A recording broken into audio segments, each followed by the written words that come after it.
Hi everybody, I hope you're doing well today. Hopefully you're doing your part, social distancing, staying home, and I hope you're not too bored yet and that maybe this video will relieve you from some boredom for a little while.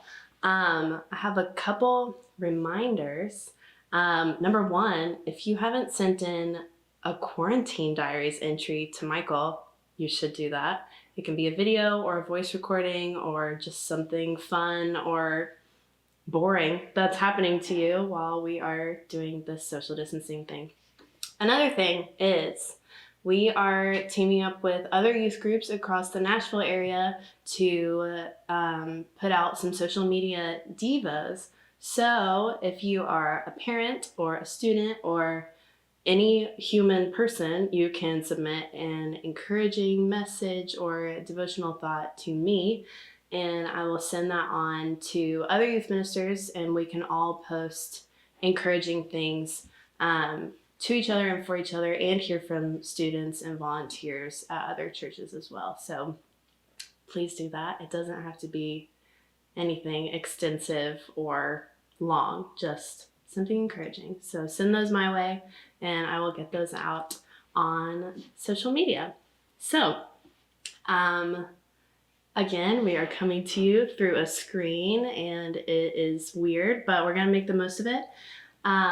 So we're gonna do as much as we can similar to what we do on a normal Wednesday night. So if you haven't been with us on a Wednesday night in a while, or if you never have, this is a small digital glimpse into what we do. And a lot of Wednesdays we start with a game. So I don't have a game for y'all, but if you're anything like my family, the past few days we've been playing a lot more games than usual. So if you want to pause and play a game together, feel free. And anytime throughout this video, if you want to pause to answer a question or to talk about something that I've mentioned or to pray together, feel free to pause for as long as you need to. So pause here. If you just thought of a great game to play, go ahead. If not, here are some questions that you can ask to kind of check in with each other. If you're watching this with your family, that can kind of be your small group tonight. A lot of times we split up into small groups at the end, but your small group is right in front of you. If you're not watching this with someone else, you can text somebody or call somebody and talk about this stuff with them. If you can't think of someone to text or call, you can text or call me. So let me know. I will be your small group buddy if you need one.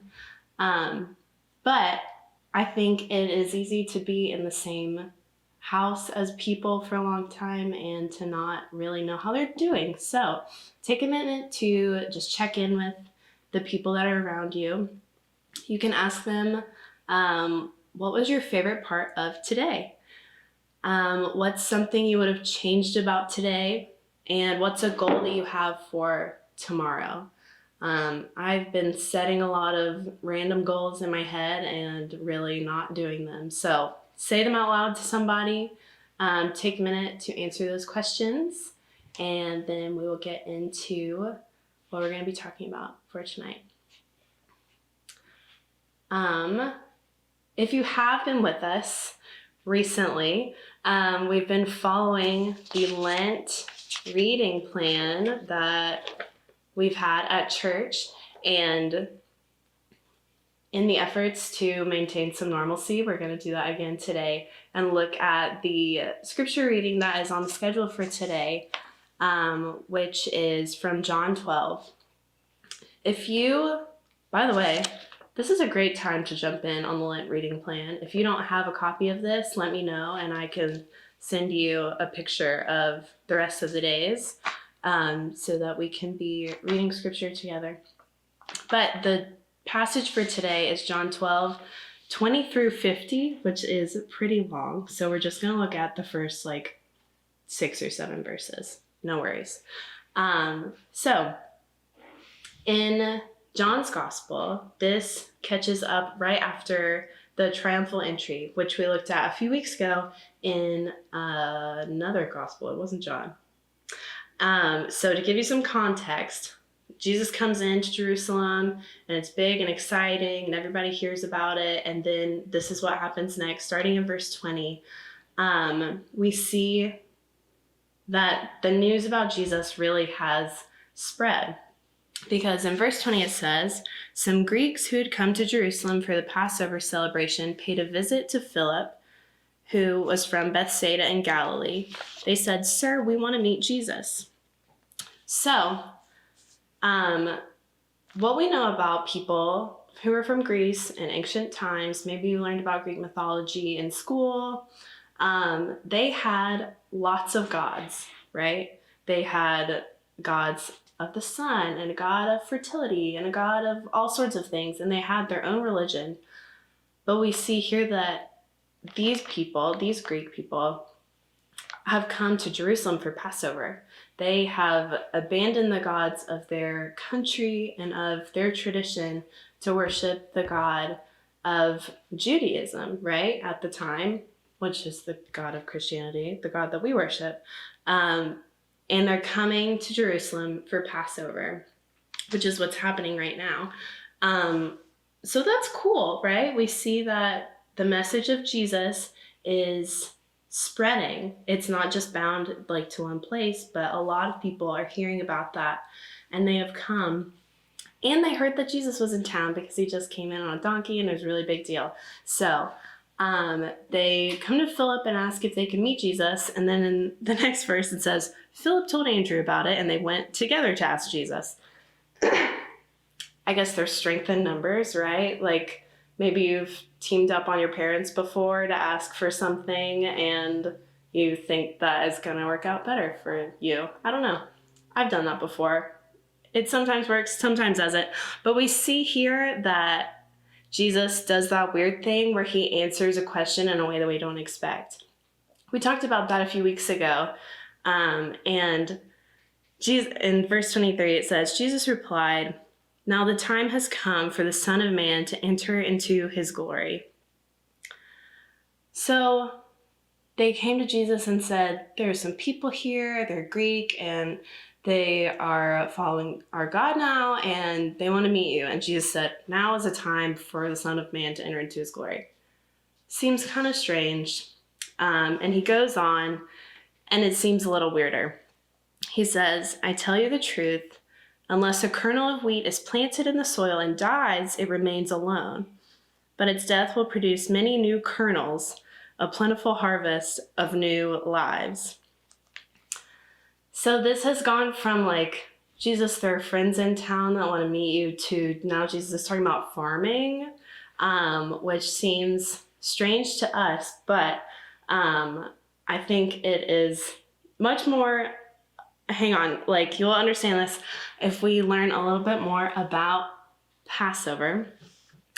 We've talked about Passover before and how it's a celebration of the Israelites' exodus from Egypt, right? The last plague was the angel of death, and it was coming and killing the firstborn sons of each house.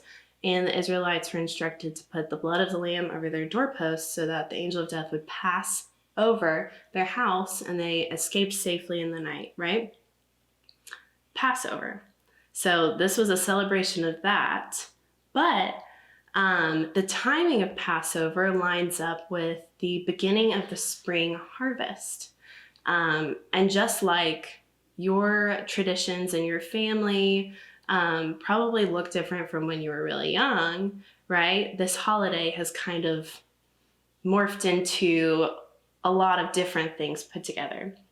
So Passover is also a time where like they celebrate the Israelites leaving Egypt and being free, but also people come to Jerusalem and they bring a portion of their crop of grain and give it as a sacrifice in the temple. So that is their way of saying, like, I have this food that I'm going to use to provide for my family, or maybe I'm going to sell it, but I'm going to take part of it and give it to God and show like that I'm appreciative for what God has given me. So it actually makes sense right now that Jesus is talking about kernels of grain, although it probably seems pretty random to us. And yes, so he's talking about this kernel of wheat being planted in the soil and it dies, and unless it's doing that, it remains alone. This is verse 24. But its death will produce many new kernels, a plentiful harvest of new lives. So we've seen throughout the Gospels Jesus predicting his death and his friends being very confused about it and not really understanding what he's talking about. And this is kind of what's happening again. And in this instance, he's using the imagery of a seed being planted or a seed being buried. And unless it's buried, it won't produce a crop. So it's around the time of the Passover. We're using that. And he's also foreshadowing something that's about to happen in a few days, because remember, this is the Holy Week that we're looking at, less than a week away from the crucifixion and the resurrection. And we spent a lot of time talking about plants and seeds and roots at Fall Retreat. And we know that a seed is not the same as a plant, right? If we don't plant a seed, it can't grow. And when we talk about death, we use like the idea of being buried, right? If you talk about someone who's buried, you know that that means that they've died. But when we talk about burying a seed, ooh, I'm gonna spill my coffee. We talk about burying a seed, it's not a sad thing, right? It's not the end of something. When you bury a seed, it is a hopeful thing. You don't just forget about it and mourn it and you're sad that it's gone. Instead, like, you water the seed and you wait for it, and there's more life that comes after the seed is buried. And this is how Jesus is talking about himself, right? It reminds me of when he was talking about the beginning of birth pains, and how a new age was coming. And we know that with birth pains too, like, it's painful and hard, but there's life that is coming after it. And that's what he's saying is, like, my time is coming, and unless a seed is planted, like, new life can't come after that. So, like, this is necessary for me to be buried, like a seed, for new life to grow out after that. A plentiful harvest is going to come after that. And then in the next few verses, let's see, verse 25, those who love their life in this world will lose it. Those who care nothing for their life in this world will keep it for eternity. Anyone who wants to be my disciple must follow me, because my servants must be where I am, and the Father will honor anyone who serves me. This feels probably pretty extreme, talking about loving your life and losing it. But if you don't love your life, then you'll keep it. This isn't the first time Jesus has used this kind of language, right? He talks about taking up our cross to follow him, or leaving behind your loved ones to follow him, and this kind of like radical discipleship and radical obedience. But what Jesus is not saying is that he wants you to hate your life. Okay, he's not saying that you need to make yourself miserable in order to be holy or in order to have a good relationship with him. But instead, I think he's saying, like, above all else, above other influences, above other like voices in your life, our obedience is to him. And making that contrast, and not only for now, but because we keep it for eternity. Because we're being invited into this relationship with God, that it is going to surpass the other voices in our life, the other influences that are around us, and invite us into something greater. And I really like at the end here where he says, my servants must be where I am. because I think you probably realize that the people you're around the most have a lot of influence on you, right? And probably right now, that is your family, right? Or the people that are nearby to you. That is who you're around the most.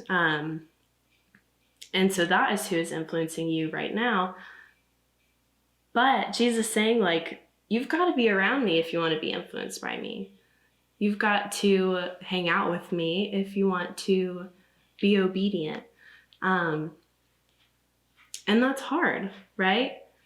That's not always an easy thing to do. So I want to encourage all of us during this time where maybe our influences are fewer, to focus on inviting Jesus into that. And